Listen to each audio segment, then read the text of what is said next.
It's my pleasure to introduce my colleague, Dr. Shayak Sengupta, who actually joined ORF America last month. It's been like 3 weeks. Yesterday was my 1 month anniversary. So, congratulations. Yeah. And he joined as a fellow, leading our research on energy, climate, and sustainability. Previously, Dr. Sengupta worked as a visiting researcher at the Center for Social and Economic Progress in New Delhi. So, Shayak, the floor is yours. Okay. Great. Thank you, Sharon. Let me make sure I'm getting picked up. Thank you, Sharon. So it's great to have a good turnout, and we have a great panel lined up today to talk about U.S. energy cooperation with the developing world. So I'll just kind of go one by one and introduce each of our panel members before we kind of dive in. So we first have Katie Auth, who is Policy Director for Energy for Growth Hub, a network dedicated to high energy futures for the world's energy poor. She was previously Deputy Coordinator for Power Africa at the U.S. Agency for International Development. Next, we have Varun Sivaram, who is currently Senior Director for Clean Energy and Innovation at the Office of the U.S. Special Presidential Envoy for Climate, which is housed at the U.S. Department of State. He was previously Chief Technology Officer at Renew Power, one of India's leading renewable energy companies. And third on our panel is we have Andrew Light, who is Assistant Secretary for International Affairs at the U.S. Department of Energy. He was previously Senior Advisor and India Counselor to the U.S. Special Envoy for Climate Change, also at the U.S. Department of State, however, in the previous Obama administration. So I will kind of go, dive deep and say that, given the recent events, with Ukraine, much of the conversation here in Washington when it comes to energy and energy security and climate have focused on Europe. And when I was thinking about framing this panel, what does this mean for the developing world, for the global South, for hundreds of countries that have not sanctioned Russia in any way? And so I wanted to frame our discussion by noting three challenges before I start the questions. First, is in the short term, the war in Ukraine means higher global energy prices. And that means a lot of countries are re-examining not only what it means to be dependent on imported oil and gas, but then also they're re-examining their relations with Russia. In the medium term, we have the pandemic that's still ongoing, especially for millions in the global South who are not vaccinated yet. So the International Energy Agency recently came out with a report that said that energy access around the world had been set back due to the pandemic. And then we also have the longer term challenge of climate change in a warming world and the need for energy transitions. So the IPCC, the Intergovernmental Panel on Climate Change, also came out with a recent report saying we're not reducing greenhouse gas emissions quickly enough. So a lot of different things to think about when it comes to the developing world. So the first set of questions I wanted to ask were on the short term. So how the war in Ukraine and the current state of global energy markets affects developing countries. And so for Andrew, my question for you is, what role do you see U.S. energy cooperation with the developing world, given the challenge of higher energy prices from this war? Thanks very much, and it's great to be here with everyone. And this is my first time in ORF America, so I know it's been a while, but congratulations to everyone who's created this branch of this great institution here in the United States. So look, the role of the United States is essential with respect to what's going on in energy markets writ large, and especially with how they impact poor people around the world, with developing countries, with respect to income inequality in the United States as well. And I should say that one of the things that we've done, and I think it's very clear that the Biden administration made a commitment to putting the information out on what we were seeing was going to happen in Ukraine early. That was part of our strategy. It's very transparent now. Everyone knows it.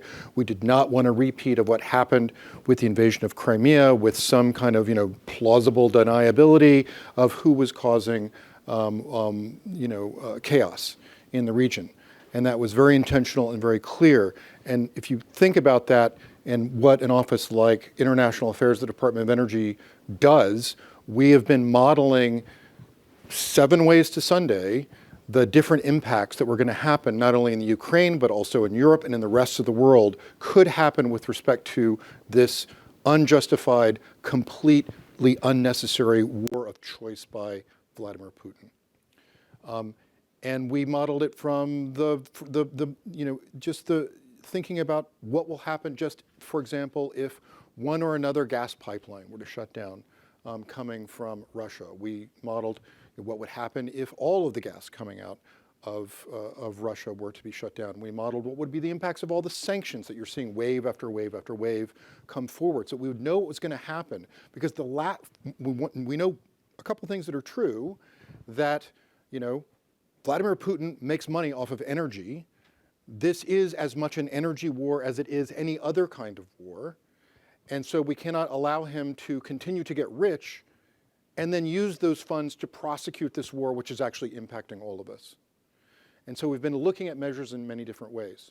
So from the broad global perspective, what you've seen from March 1st to April 1st, to take an example of a global intervention that we were engaged in, which was aimed at helping the entire world, not just the United States, was the historic 2 back-to-back collective actions from the International Energy Agency to release 180 million barrels of oil into the world to try to stabilize global oil prices, because the last thing we want now, as we're recovering from a recession caused by COVID, is the creation of another recession caused by this war. And so that's why we decided to do interventions like that. That is historic. To put this in perspective, this is 3 times larger than any historic collective release of oil before, of which previously there had only been 3. So it's extraordinary to see, it's 31 countries under the IEA who came together to work on that issue, and to come together and to try to make those kinds of things happen. And then on the full other end of the spectrum, then it's every single thing we're doing to help every developing country we can. And at the Department of Energy, we oversee some 36 bilateral energy partnerships or energy councils or energy thises or that's, mostly at the ministerial level, to help countries, and all of them, I should say, since President Biden and Vice President Harris assumed office, that most of them focused on, obviously, decarbonizing the energy sector. And before that was certainly focused on climate change. Now it is as much focused on diversifying supply. Because the last thing I think anyone wants right now, which is what has been absolutely apparent from what's gone on with Ukraine, is you do not want to be the subject of an energy system that can be weaponized against you. And so in that respect, we have got to make sure we do everything possible that we can for every developing country in the world to make sure that they do not wind up in the same position that, frankly, the Europeans have been in since the beginning of this incursion. Great, thank you. So I had a follow-up question. So much of, again, the conversation is focused on LNG, and some of that has been rerouted from Asia to Europe. And so in your modeling scenarios, is there a potential for some of that LNG that would have gone to Asia to displace something dirty like coal to kind of rebound climate-wise, saying, if a lot of these countries don't have that LNG available, they'll use whatever is available to them.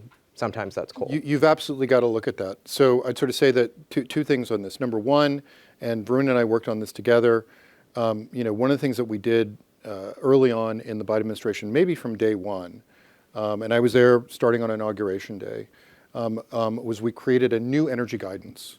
And the new energy guidance was to shift U.S. energy diplomacy away from fossil energy towards either renewables, nuclear, right, or decarbonized fossils, right? So some kind of abated fossil energy, with the exceptions in the cases of energy security and energy poverty. So that was our new energy guidance, because I think that it's fair to say that the energy policy in the United States for the last 12 years, not just the last 4 years prior to this administration, had primarily been focused on natural gas, with renewables and nuclear as well, but certainly gas was there always at the forefront.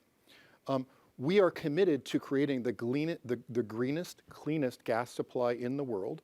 We are committed to creating opportunities for abated fossil energy in the world, and that was all before Ukraine. And now what we see is that the last thing, again, that you want to see is as you're in the middle of a real energy transition, and we are in an actual energy transition now, we're not just talking about it anymore, is that you can't let supply fall off for people in the energy systems that they are in right now, while at the same time making the transition, because you will lose all support for the transition, and then you have to start all over again if you're lucky. And so with that respect, yes, there's been a focus on that, and you've seen that with respect to the announcement that was made, 4 weeks ago by President von der Leyen and President Biden on this energy task force that's been created. Mostly, at least half of it is to look like ways in which we can reroute more LNG to Europe as they look at ways to get out of the trap that they're in under President Putin, while at the same time getting them off of gas in the long run. So we've got to walk and chew gum. This is what it means to be in an actual transition. You can't just abandon the energy systems that people are in right now and the amazing gains, especially in the developing world, that they've made on the backs of that energy. But at the same time, you've got to orient towards a transition. You've got to accelerate that transition. You've got to manage that transition. And so I think that it puts us all in a position that, frankly, I never thought I would be in terms of some of the measures and conversations that I've been around. But it is absolutely essential to do that in order to make that transition happen, to be in this world again where we can live in energy systems that can't be weaponized. Great, thank you. So Katie, my next question is for you. So you and your colleague Todd Moss recently wrote a piece outlining the war's effect on energy transitions in Africa. So can you shed some light on specific impacts the war will have on U.S. policy in the region when it comes to energy, and how Africa will develop in its need for energy? Yeah, thanks for the question, and thanks for having me. It's great to be here. So Todd and I wrote this piece because, as you've said, so much of the media focus and dialogue has been centered on Europe and the US and those energy impacts. And it's important to recognize that, the ripple effects of this crisis are much, much broader than that. And that truly energy poor countries, like those in Africa, are actually undergoing their own transitions, which look quite a bit different from the one that we're undergoing. So we covered a lot in that article, but I'll pull out kind of 3 of the main points that we tried to make. First is that I think you'll see African leaders start to frame the challenge of energy poverty increasingly in terms of energy security. So a lot of the Ukraine related energy dialogue has been about energy security and the urgency with which we need to address that issue, particularly as it impacts Europe. I think you will start to see calls to view energy poverty as probably the worst and most extreme form of energy insecurity, and something that needs to be addressed with the same type of urgency and coordinated speed that we are dealing with what Europe is facing. The second issue is around prices, which is obviously an issue globally, but I think the impacts are slightly different in African economies. So first, the rising price of oil, we tend to think of as mostly impacting gasoline prices and some other things.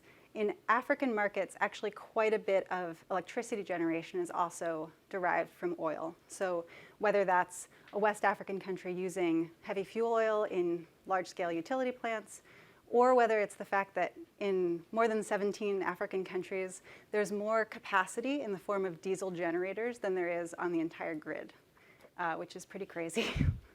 So you're seeing oil prices impact power in a way that's going to make it increasingly difficult for African businesses and households to survive and function, frankly. And second is that the prices on gas are obviously hitting their energy markets in the same way that they are elsewhere. But the follow-on point to gas, which I think Andrew touched on a bit, is there has been a bit of a diplomatic challenge for the US and others in talking to African countries about this balance between short-term energy needs and a long-term decarbonization effort. And the energy policy that you guys put together, I think, is actually quite good, and it does have carve-outs that recognize, the need to have some flexibility for gas in cases of energy poverty. The problem is that a lot of that nuance has been lost when that guidance has been interpreted overseas. And so you've seen a lot of anger and concern on the part of African governments who see rich countries essentially limiting the development finance available for gas.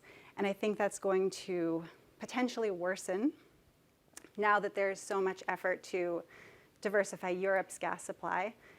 sometimes even looking at options to export from Africa, unless we can really get that messaging right and communicate that the U.S.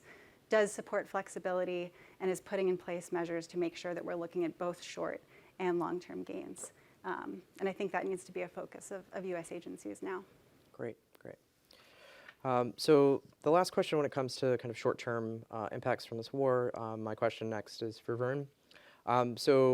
Andrew touched upon this a little bit, but so much of the U.S. policy responses have been to higher energy prices have focused on fossil fuels, understandably. But how do you see these short-term U.S. policies balance with the medium and long-term need to deploy future clean energy technologies, especially in the global south? Thanks, Shayak. And let me first say congratulations to you, to Dhruva, to Samir on ORF America. It's just fantastic to see this launched here. Thanks for having me. And the question you raise is appropriate. I want to echo what Andrew concluded by saying, which is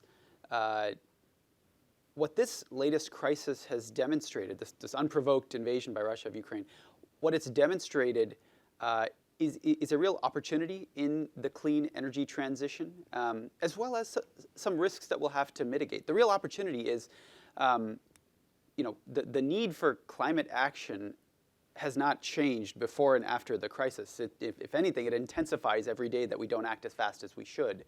But the opportunities are highlighted in sharper focus because the true path to energy security that's enduring, both in the developed and the developing world, is a future where we aren't reliant on imports of unabated fossil fuels.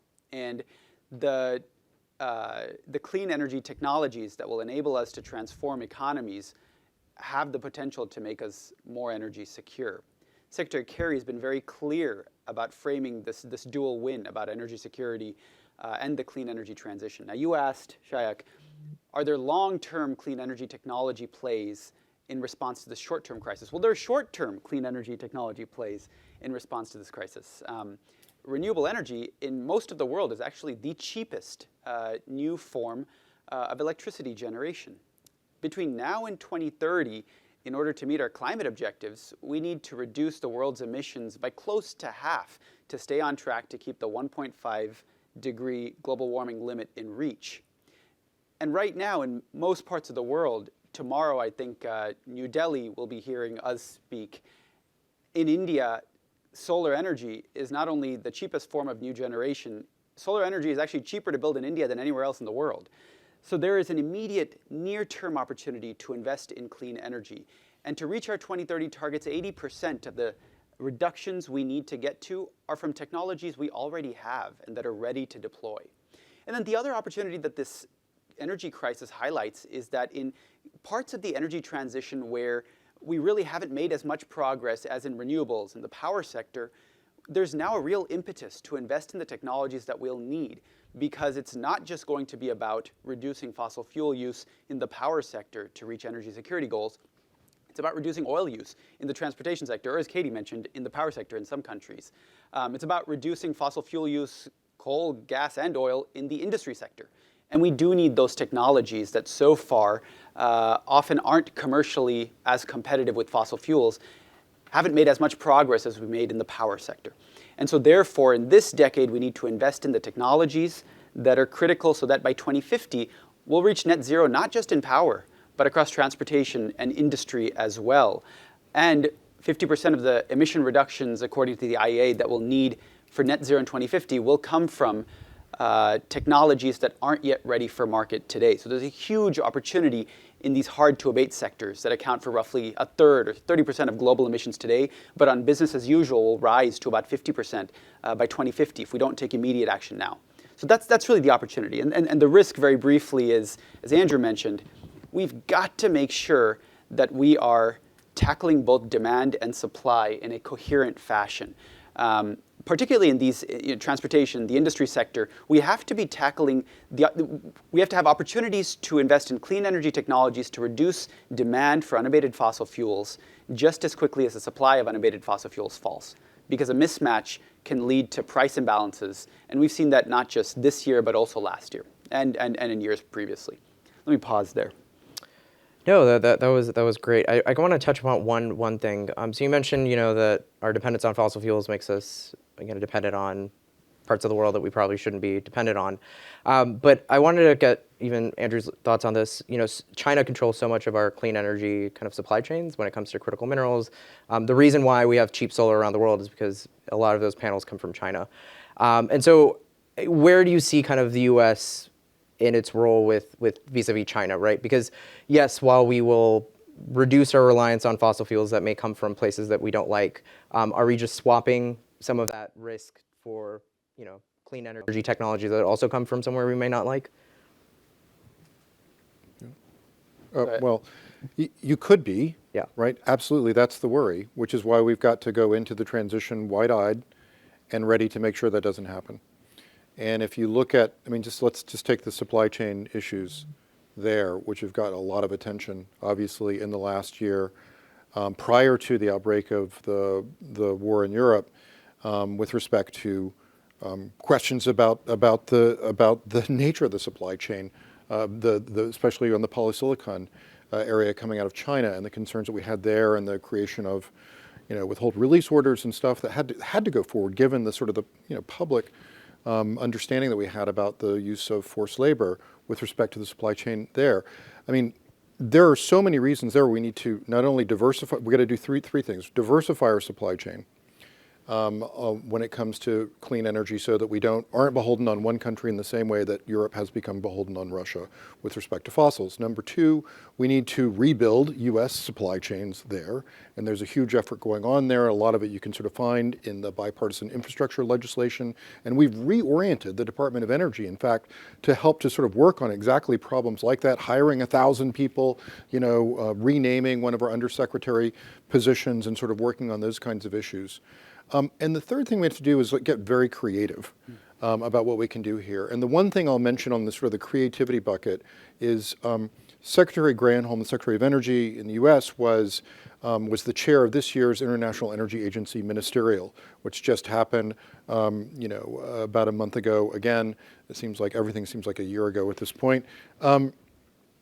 In Paris, and again, the 31 countries of the IA. And if you look at it, I encourage everyone to look at the sort of the ministerial communique there, which was 31, just like the G20 or the G7, in this case, 31 countries had to come to consensus on all 42 paragraphs, I believe, of that communique, and my team sort of led on sort of the creation of that.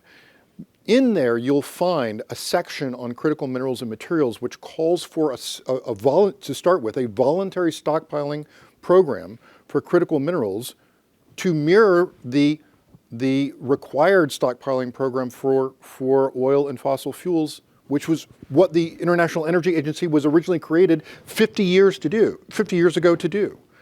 And so I think you see there all of those countries recognizing exactly the kind of the worry, right, Shayak, that you just mentioned. It's like we don't want to find ourselves in that position. That means we've got to get creative. That means we've got to sort of make sure that there's no future cartel, for example, that would potentially put us all in a corner when it comes to those building blocks for a clean energy future.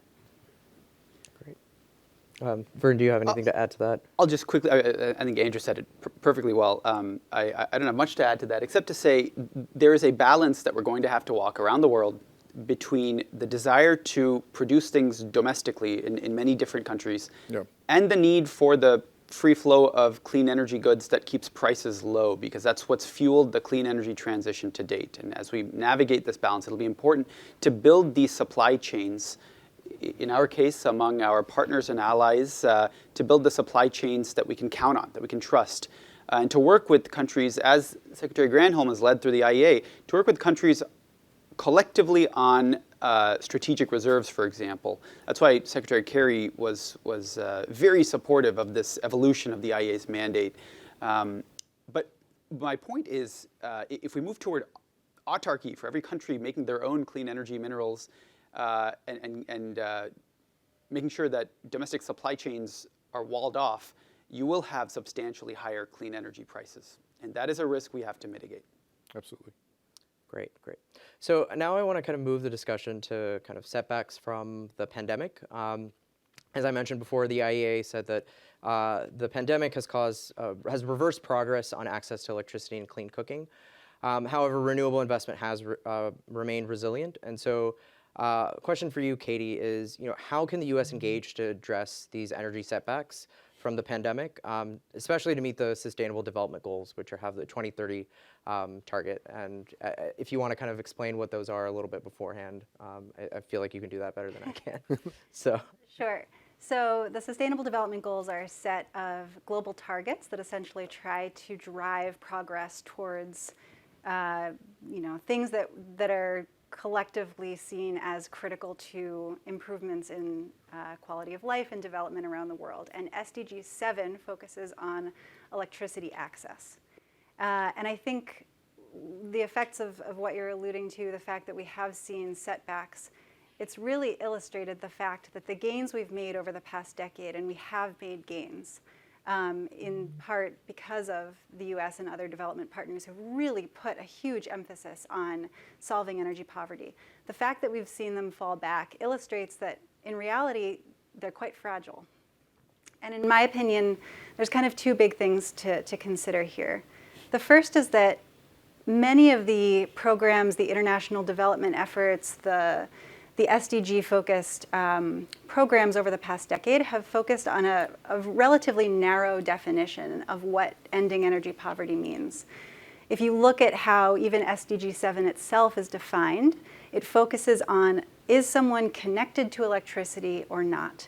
Do they consume a bare minimum of power that gives them, the first building block of what modern energy access actually means? And when you look at the metrics that have been adopted even by Power Africa, which is the US's kind of signature African energy initiative, that also focuses on, is someone connected to power or not? The problem with that is that when an economic, something happens economically that puts people's incomes at risk or changes the market, a connection is worthless if you can't afford the power that's provided, or if the power itself is of such a poor quality that you're unable to use it to power economic activity or to do something meaningful. So I think the first thing that we have to do is think about energy poverty more broadly, to link it to economic development agendas, to focus on not just is a person connected, but is a person connected to affordable, reliable electricity. And the second thing is, you mentioned that renewable investment actually hasn't taken a hit. If you pull out emerging and frontier economies, that's actually not quite true. So the share of investment going into African countries has actually come down. And I think there's many factors around that, but I think it points to the fact that the US really has to focus on building markets that are attracting capital into the clean energy space, and that progressively rely less and less on kind of the heavy guarantees and subsidies that are now being kind of applied by development banks and others to make projects viable. And the big thing I will close by saying is that a lot of that comes down to helping countries procure power in a different way so that they are procuring clean energy competitively in ways that bring prices down, in ways that bring in developers who want to be part of a growing market. Right now, most power projects in Africa are actually negotiated bilaterally behind closed doors. There's very little transparency into how projects, whether they're clean or fossil fuels, are actually brought online. And I think opening that up will be a huge market mover. Great. Thank you for shedding light on the Africa piece of that, because you see the top line kind of conclusion, but it is, you realize it's geographically varied. So, before we go for questions, kind of the last bucket of questions I wanted to ask our panelists was just thinking about the climate and energy transitions broadly. I know we've touched upon these topics in their responses, but my next question is for Andrew. So if you have not followed, so the Department of Energy is one of the premier technical agencies with its network of national labs and research that it funds in the United States. And recently they launched an initiative called Net Zero World to help developing countries achieve net zero targets. And so, Andrew, could you provide a little bit more information on that, as well as how you see the U.S. providing technical assistance. I know a lot of it focuses on the diplomacy and the finance, but actually getting folks on the ground knowledgeable about how to carry out this transition. Sure. I'll try to be real brief so we can get to questions, Sure. and encourage anyone who's interested in more information to reach out to my office, or you can immediately go to the Net Zero World website that we have already put up. But we created Net Zero World, and it was launched at the COP, at the last COP in Glasgow. Secretary Kerry was there to launch with Secretary Granholm, and the U.S. and the Department of Energy leads this initiative, which involves a bunch of different parts of the U.S. government, including USAID and state and Treasury and Development Finance Corporation, and a pretty long list.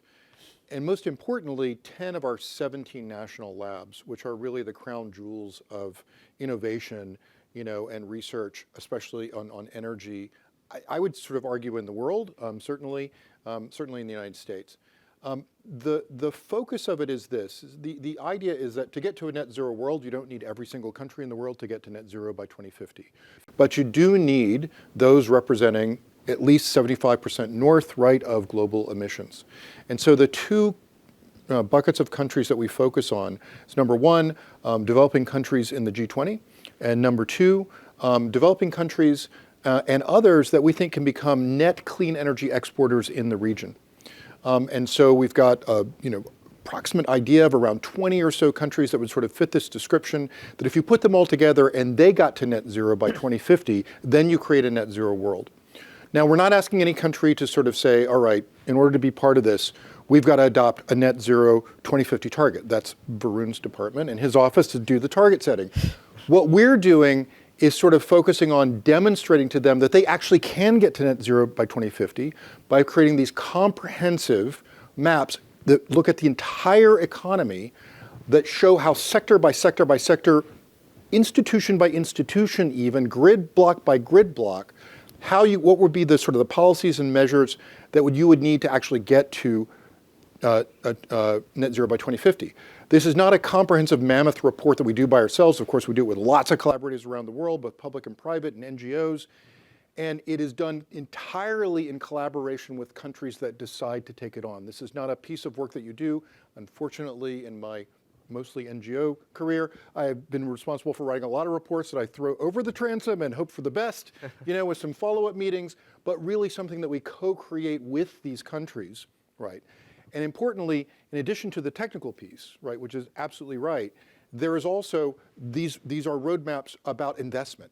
It's not just, here's the technological pathway, which is kind of, frankly, you can take out the fossils and put in some other stuff and presto, right? You get to net zero, but what is it that's going to actually be to attract the capital? And I think this is exactly to the last point. That's where we've got the biggest gap. What's going to attract the capital there in order to see a return, in order to create affordable energy for folks who decide to do it? There is certainly a diplomacy side, because there's the upfront negotiation and also the execution that we will do continuously through my office, through Varun's, through USAID, through Treasury, DFC, all of our partners, to actually watch whether or not these things are actually getting implemented. So we started, and I'll stop with this, we started with 6 countries, Indonesia, Argentina, Chile, Egypt, Nigeria, and Ukraine. And those were the ones that were launched. We're now sort of in conversation with a bunch of very important countries, hopefully some of which are listening in to this broadcast today or tomorrow. And this, we think, is an incredible opportunity, again, to create surety of investment for these kinds of pathways that are co-created with these countries to get them there. It is, frankly, the most exciting thing I've ever been a part of in my professional life. And we are all, I think, dedicated, right, in the interagency and with lots of stakeholder partners to sort of see this as a success. Great. Yeah, that makes me excited. I'm really excited to see what roadmaps you come out with. I think last question before we ask the audience for questions is for Katie. So Andrew touched a little bit about the finance. I know finance has been a big piece since COP26. But can you give us your thoughts on what the role of either public or private finance is to address energy transition? What forms will this finance take? If you want to get technical, debt, equity, where do you see the money flowing? Because we know it's not enough, right? But how do we get at least the amount that we can get flowing, what will it look like? Yeah, I think it's a great question. I think, unsurprisingly, both public and private finance are going to play huge roles in this if we are successful. And I do want to call out, again, African economies as being slightly different, because I think that a lot of the attention and the focus within U.S. government policymaking, including when I was at USAID helping to run Power Africa, a lot of it has been about how do we catalyze private capital into these markets, which is a very important goal, and certainly makes sense when you're talking about developing countries in the G20 and some of the more mature markets that are really ready for that. There are a lot of countries in Africa and elsewhere around the world where there's a lot of public investment that still needs to happen in order to enable an energy system that can actually absorb high shares of renewable power, which is where we all want to get. And I think that sometimes gets lost in some of the policy conversations. So, there was a study from Center for Global Development recently which looked at investment in infrastructure across all developing markets, and more than 80% of it was public. And if you look at energy, it's a similar share. And so one of the most exciting spaces to think about from my perspective is how can the US enter into longer-term partnerships with African economies or those in similar positions where they're at the very early stages of developing their energy markets, and really put in place the foundational infrastructure that's going to enable that as quickly as possible. So grid infrastructure is a great example where grids are still public across the vast majority of Africa, but they're absolutely vital to getting to a place where private capital can actually come in and invest in wind and solar. And so I think those types of ecosystem investments on the public side are going to be crucial. And it's a space where, to date, not as much focus and attention has been on it. So I'm excited to see that move forward. Great, great. So I'd like to open up to questions from the audience. If anyone has any questions for our panelists, feel free. I think the mic is over there.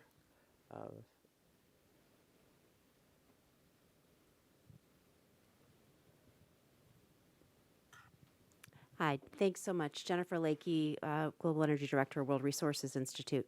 I'm part of a partnership with the International Solar Alliance that has been looking to scale solar in developing countries, and I know the United States has been watching this and supporting India in its leadership role with that effort.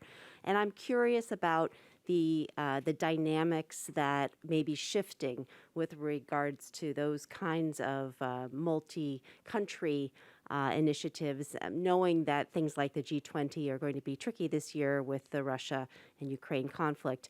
And my second question is, how then do you need partners that can help to create that kind of a programming or support for efforts that are government-led? I'm happy to jump in on the ISA. A few of us were just in India, actually talking with the ISA at COP26 last year. Secretary Kerry and Environment Minister for India, Yadav, jointly signed our joining document. So we're thrilled to join the ISA. The ISA is an important institution for a couple of reasons. The first is that it's led by India, which is an emerging economy that has been just absolutely at the forefront of the renewable energy transition. And in a sense, what India has done has become a model, a template for emerging economies around the world to follow, which is why we're delighted to see India's leadership on the ISA. I think I just read in Q1 of 2022, India deployed a record 4.1 gigawatts of solar. So they've come out of the pandemic, really installing a great deal of solar, and we want to now replicate this model. India was early in the auctions process, for example. We want to replicate auctions around the world. So a lot of the work the ISA is doing around the world, including in many of the economies, Katie, you've been speaking about, is to systematize some of the successes and then bring what is a very successful policy, regulatory, financial, and technical toolkit for how do you organize an auction, what is the process for concluding, signing, and finalizing a PPA, how do you do permitting very effectively, and how do you make these investments truly bankable, not just for local but also international investors. So we're particularly excited to collaborate with them. And also take your point that this is an example of an institution that's kind of purpose-built to invest in solar in the developing world, we're hugely supportive of it. And it's an important part both of our bilateral work with India, as well as now as we engage with it and support it, our work with a range of other countries that complements some of the net zero world work that Andrew just mentioned. I'd say one quick thing, Jennifer. It's great to see my former colleague from WRI, Jennifer. I hope that I did not give the impression that multilateral cooperation is not important to us or is less important now because of what's going on. It's actually way more important. What's going on now, in fact, on the sanction side is, if nothing, an exercise in multilateral cooperation. Sometimes it is sort of on-the-spot collaborations, right? So sometimes it is more formal, as we've seen in the G7. And there's definitely, I would certainly never disagree with the idea that there's going to be some difficult times in some of these institutions. But at the same time, because we're in the middle of a transition and we've all got to pull together, some of these institutions like ISA and others, which are sort of bottom up, those who want to join kind of forms of multilateralism, are so much more important than they've ever have been. And so with that, I invite everyone to come to Pittsburgh in September for the joint the Clean Energy Ministerial Process and Mission Innovation, which Secretary Granholm will chair. And if any of you have followed those processes, which are both created in the Obama administration, the Clean Energy Ministerial and Mission Innovation. And let me tell you, there was the prep meeting for that meeting that we were just at in India, my team and Varun's team, and what you're going to see is a supercharge there, really focused not on let's get together and have some interesting, polite conversations on hydrogen or biofuels or efficiency or what have you, but let's get down to brass tacks and how do you deploy as soon as possible every single bit of this, and how do you put together the collections on innovation that makes sense, because it makes no sense for the United States to have 15 different innovation partnerships with 15 different countries. We've got to put all the countries together who want to take on these problems in shipping or in hydrogen or in carbon capture and put the best minds together to make sure you actually do rapidly accelerate these technologies, which are absolutely essential to hit net zero. So if we can take one more question, and I think that will be our last question since Andrew has a hard stop at 4. Hi, Prashant Jha from the Hindustan Times. How do you assure the developing world that US's commitment to the clean energy transition and to helping the developing world with climate finance is going to endure beyond your administration? In the first panel, we heard about Indo-Pacific, and there is a bipartisan commitment there, which has endured across administrations. Climate is not an area where you have a domestic political consensus. And so there is a sense that, look, what happens in 2 years? And are you creating structures which are going to outlast the administration that you serve? And I'd love to hear Andrew's thoughts on this too. I just want to assure you that the investments we've put in place in our bilateral partnerships with countries in the developing world, given you're coming from the Hindustan Times, I'll mention India, are designed to be those that are in our mutual interest and that should absolutely endure for many, many years and decades to come. Andrew and I have both worked on the US-India Agenda 2030 partnership. And the motivating driver behind this is India's own goals. For example, to develop 500 gigawatts of non-fossil power capacity by 2030. Motivations behind the work that we do jointly come, for example, from India's own economic opportunity. India could be the world's largest market for solar PV, for batteries. It could have the world's cheapest green hydrogen. India has its own green hydrogen roadmap, and Andrew and his office have launched a hydrogen collaboration. So a lot of the work that we do together with India under the DOE work or under what Secretary Kerry leads, which is the Climate Action and Finance Mobilization Dialogue, are keyed to what the priorities have been of our interlocutors. In a way that's apolitical. It is, we want to achieve rapid climate action and meet our partners' economic objectives at the same time. So I have every confidence that our joint dialogues are going to endure for a long time to come. Great. Well, if we could, do you have anything No, to that's add? a good place to end. I think this is a good place to stop. If we could give our panelists a round of applause. And before everyone does that, coffee break is going to happen right after this, so feel free to grab a cup of coffee after this.